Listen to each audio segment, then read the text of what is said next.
आप लोग शांत होकर बैठिए। शुभ संध्या। हमें सबसे पहले अपने मातृभूमि के प्रणाम करे छिए। यहाँ पे उपस्थित सारे लोगों के नमन करे छिए। हमारा नाम शुभम कुमार छे। हमरा ठेठी उतना अच्छा ना आवे छिए। मम्मी के मैं 1 महीना पहले बोलिए कि अहाँ सारा चीज हमरा दिल के, बट लेकिन हमरा अपना मातृभाषा नहीं सीखल के।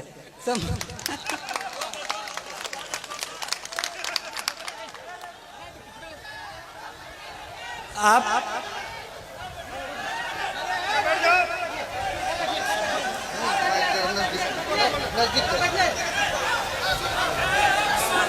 ठेठी मैथिली का एक बोली है।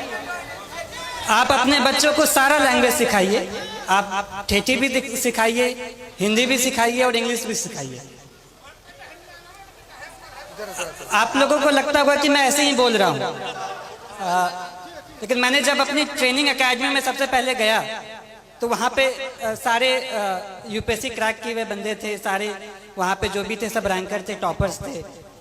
तो सारे लोगों ने पूछा कि शुभम तुम हिंदी क्यों बोलते हो, तुम्हारा मातृभाषा क्या है?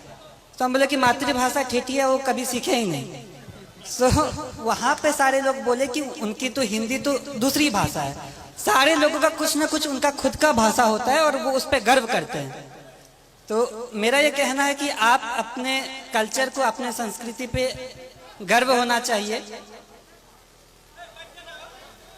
जहां भी मैं गया वहां पे शुरुआत में लोग बोलेंगे कि एक बिहारी है, लेकिन धीरे धीरे उनको यकीन हो गया कि बिहारी क्या कर सकता है।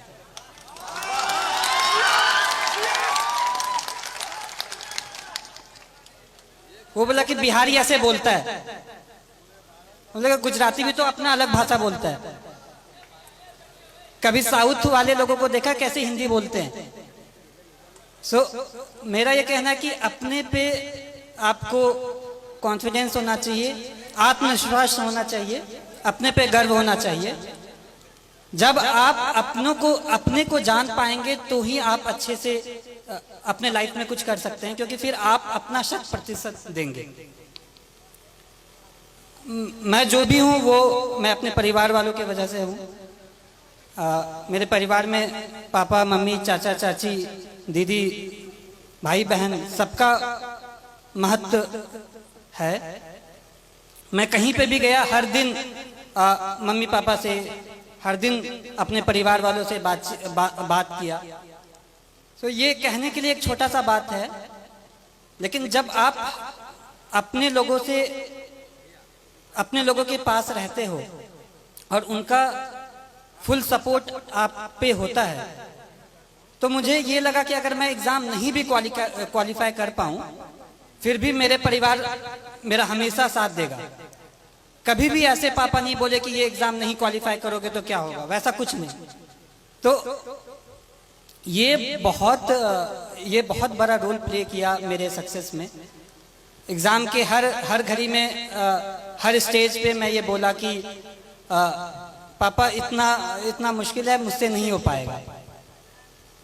लेकिन पापा कहते थे कि नहीं, तुम कर सकते हो। तुमको जितना विश्वास तुम पे है उससे ज्यादा मुझ पे तुम पे है। तो ये सपोर्ट जो है वो बहुत यूनिक रहा, वो बहुत अलग किस्म का सपोर्ट रहा। और दूसरी बात जो पापा कह रहे थे कि चाचा भी कह रहे थे कि घर का माहौल अच्छा होना चाहिए।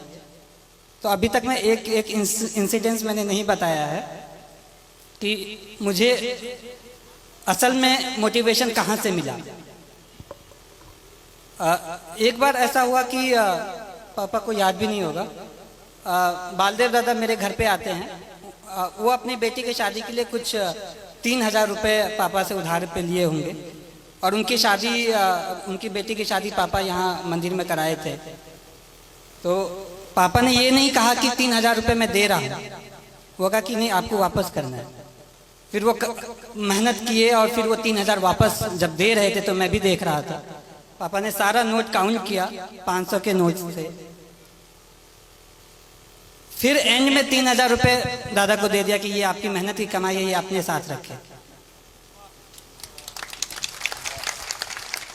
ये मैं कहना चाहता हूँ कि इससे ये क्या हुआ कि वो सामने वाला मेहनत किया, वो कमाई, वो फ्री का पैसा नहीं समझा। इसी तरह मैं भी चाहता हूँ, मेरी ये कामना है कि मैं भी लोगों के लिए काम करूँ। एक बार रिजल्ट आ जाना बड़ी बात होती है, लेकिन उससे बड़ी बात है कि लोगों के आशाओं पे खड़ा होना।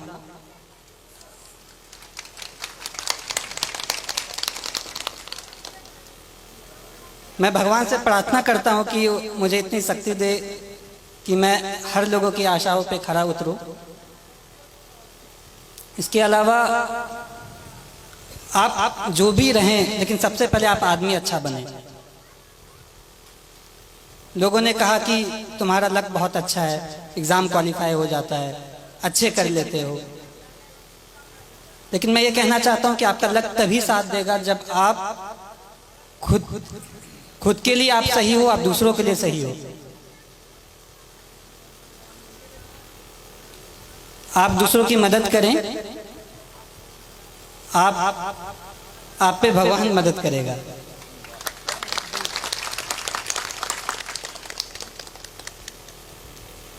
छात्रों के लिए मैं ये कहना चाहता हूँ कि जैसे बचपन में मुझे लोग कुछ कहते थे कि बहुत जिद्दी है, मैं अब कहता हूँ कि जिद्दी है तो ठीक है, मैं ये करूँगा, मैं करके दिखाऊंगा। ये जिद भी बहुत अच्छी चीज है।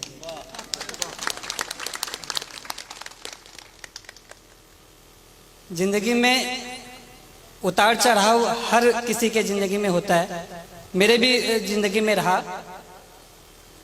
जब विद्या विहार में क्लास 6 में गया तो 110 लोगों में मेरा स्थान जो होता था वो 40-50 के आसपास होता था, लेकिन पापा मुझे कभी फोर्स नहीं किया कि तुमको पहला स्थान ही लाना है। क्लास 6 में ऐसे ही रहा, 7 में भी क्लास 40 के आसपास ही रैंक रहता था। क्लास 8 में किसी ने मुझे कह दिया कि शुभम बहुत लकी है, 40 के आसपास रैंक आता है, सेक्शन ए में चले जाते हो। विद्याविहार में ये रूल था कि टॉप 40 वाले को सेक्शन ए में रखते थे। तो फिर मैं ये सोचा, मैंने प्रण लिया कि मैं ये करके दिखाऊंगा कि ये बस लक नहीं है, मैं मेहनत करूंगा। सो छात्रों को ये कहना चाहता हूँ कि जब आप प्रण लेते हैं, आपके पास एक प्रॉपर प्लान होता है, आप उसको इम्प्लीमेंट करिए और धीरे धीरे आप खुद का एक बेहतर सेल्फ बन के निकले।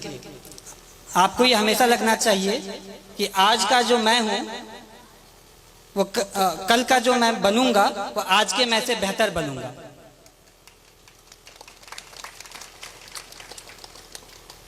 जिंदगी बहुत चीज सिखाती है, संघर्ष बहुत चीज सिखाता है, और लाइफ के हर फेज में हमारी कोशिश ये रहती है कि मैं अपना एक बेटर सेल्फ बनूं, मैं इससे भी और अच्छा बनूं, और मेरा भी यही रहेगा। लास्ट में मैं एक पंक्ति बोलूंगा कि कर्मण्ये वधिकरस्ते माँ फलेषु कदाचन, अर्थात आप कर्म करिए, फल की चिंता ना करें, फल तो कभी ना कभी आ ही जाएगा। धन्यवाद। शुभम कुमार को बहुत बहुत धन्यवाद और को उसके जीवन की शुभकामना के लिए धन्यवाद कहना चाहता हूँ कि आप लोग इतनी की तादाद में यहाँ आए, मुझे बहुत अच्छा लगा। एंड इतने सारे लोग इतनी अच्छी बातें कही। मैं ये विश्वास दिलाना चाहता हूँ कि आप लोगों ने जैसा भी सोचा होगा उस पर मैं खरा उतरने की कोशिश करूँगा। धन्यवाद।